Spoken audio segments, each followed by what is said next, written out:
السلام علیکم ورحمۃ اللہ وبرکاتہ۔ سیرت سیریز 23۔ آج کے اس سبق میں نبی کریم صلی اللہ علیہ وسلم کی طرف سے اسلام کی ابتدائی تبلیغ کے مرحلے کو بیان کیا گیا ہے۔ یہ دور انتہائی خاموشی اور قریبی ساتھیوں کے درمیان دعوت حق کا دائرہ یعنی طریقہ کار محدود رہا۔ آئیے شروع کرتے ہیں۔ بسم اللہ الرحمن الرحیم۔ دینی تعلیم سبق نمبر 23 یعنی لیسن نمبر 23، تبلیغ۔ الفاظ و معانی۔ دیکھیں، پہلا لفظ ہے تبلیغ، اس کا معنی احکام شریعت دوسروں تک پہنچانا۔ شریک اس کا مطلب ہے ساتھی، رفیق۔ کارخانہ مطلب کام کرنے کی جگہ۔ چپکے چپکے اس کا مطلب ہوتا ہے خاموشی سے، آہستہ آہستہ۔ احباب اس کا معنی ہے دوست۔ خیر خواہی اس کا مطلب بھلائی۔ مضمون دیکھیں، رسول اللہ صلی اللہ علیہ وسلم نے اسلام کا پہلا سبق لوگوں کو سمجھانا شروع کیا۔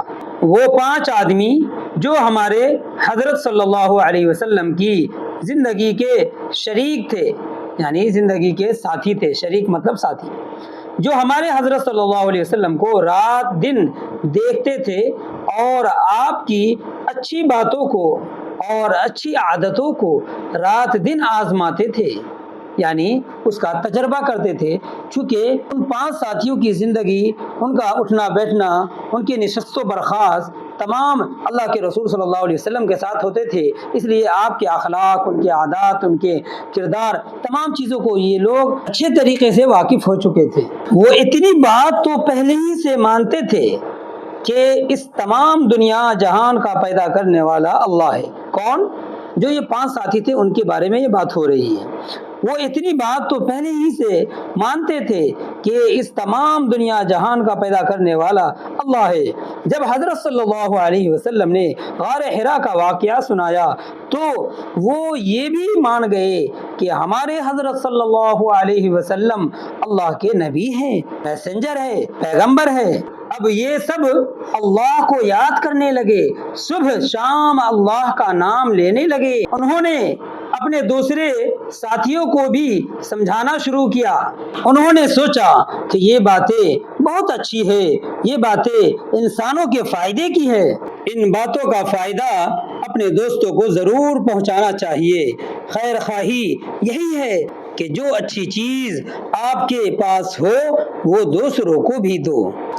جو اچھی بات تمہیں معلوم ہو وہ دوسروں کو بھی بتاؤ۔ اس طرح ان سب سے پہلے اسلام لانے والوں کے خاص دوست بھی اسلام لاتے رہے، یعنی یہ مانتے رہے کہ پیدا کرنے والا اللہ ہے، حضرت محمد صلی اللہ علیہ وسلم اللہ کے نبی ہیں، جو کچھ آپ بتاتے ہیں سچ ہے۔ اس طرح قریب 2 برس یعنی 2 سال تک چپکے یہ سلسلہ چلتا رہا۔ مکہ والوں نے بھی اس کی زیادہ مخالفت نہیں کی، کیونکہ مکہ والے بھی یہ مانتے تھے کہ زمین، آسمان اور اس ساری مخلوق کا پیدا کرنے والا اللہ ہے۔ وہ لوگ بہت تھوڑے تھے جو اللہ کو نہیں مانتے تھے اور جو سمجھتے تھے کہ دنیا کا یہ سارا کارخانہ یوں ہی پیدا ہو گیا، اس کا پیدا کرنے والا کوئی نہیں ہے۔ مطلب یہ کہ خدا کی قدرت کے تعلق سے منکر تھے، وہ بہت تھوڑے تھے کہ یہ کارخانہ یوں ہی پیدا ہو گیا، اس کا پیدا کرنے والا کوئی نہیں۔ ورنہ اکثر یہ تھے کہ سب کو یہ یقین تھا کہ ان سب کا مالک ایک ہی خالق ہے، ایک ہی رب ہے جو سب کو پیدا کیا، سب کو پالتا ہے، سب کو دیکھتا ہے، سب کی نگرانی کرتا ہے۔ اس لیے زیادہ مخالفت نہیں ہوئی اس وقت۔ بعد میں مخالفت جب ہوتی ہے، وہ پہاڑی کا واقعہ آپ کو معلوم ہوگا، انشاءاللہ اگلے سبق میں وہ آ جائے گا۔ آگے دیکھیں، نتیجہ انسانوں کی بھلائی، سب کی خیر خواہی مسلمان کا پہلا فرض ہے۔ ایک مسلمان اپنے مذہب کو بہت بڑی نعمت اور بہت بڑی دولت سمجھتا ہے۔ توجہ سے سنیے گا، دھیان سے، کہ انسانوں کی بھلائی، سب کی خیر خواہی مسلمان کا پہلا فرض ہے۔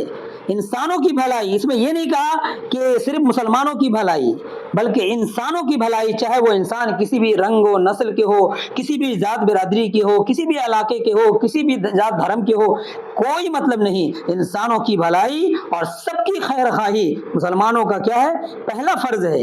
ایک مسلمان اپنے مذہب کو بہت بڑی نعمت اور بہت بڑی دولت سمجھتا ہے، وہ یہ چاہتا ہے کہ اس دولت سے اس کے دوست احباب محروم نہ رہے، وہ بھی اس دولت سے اپنے دامن بھرے، وہ پوری محبت اور پوری خیر خواہی کے ساتھ اپنے دوستوں کو اسلام کی باتیں سمجھاتا ہے۔ ہمارے حضرت صلی اللہ علیہ وسلم اور آپ کے ساتھیوں نے یہی راستہ اختیار کیا اور اسی صورت سے اسلام پھیلا۔ اسلام تلوار کے زور سے نہیں پھیلا۔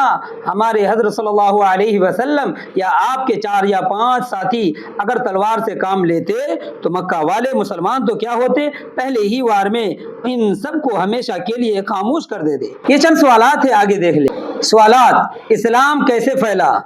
اگر تلوار سے کام لیا جاتا تو کیا اسلام پھیل سکتا تھا؟ پہلے 2 سال میں ہمارے حضرت صلی اللہ علیہ وسلم نے کس طرح تبلیغ کی؟ پہلے 2 سال میں مکہ والوں نے زیادہ مخالفت کیوں نہیں کی؟ خلاصہ یہ کہ آپ صلی اللہ علیہ وسلم نے تبلیغ کا آغاز اپنے انتہائی قریبی ساتھیوں سے کیا، جو آپ صلی اللہ علیہ وسلم کی سیرت اور اخلاق کے عینی شاہد تھے۔ یہ ابتدائی دعوت 2 برس تک خفیہ اور خاموشی سے جاری رہی۔ مرکزی نقطہ یہ کہ اسلام تلوار کے زور سے نہیں بلکہ محبت، خیر خواہی اور حسن اخلاق سے پھیلا ہے۔ جزاکم اللہ خیر۔ السلام علیکم ورحمۃ اللہ وبرکاتہ۔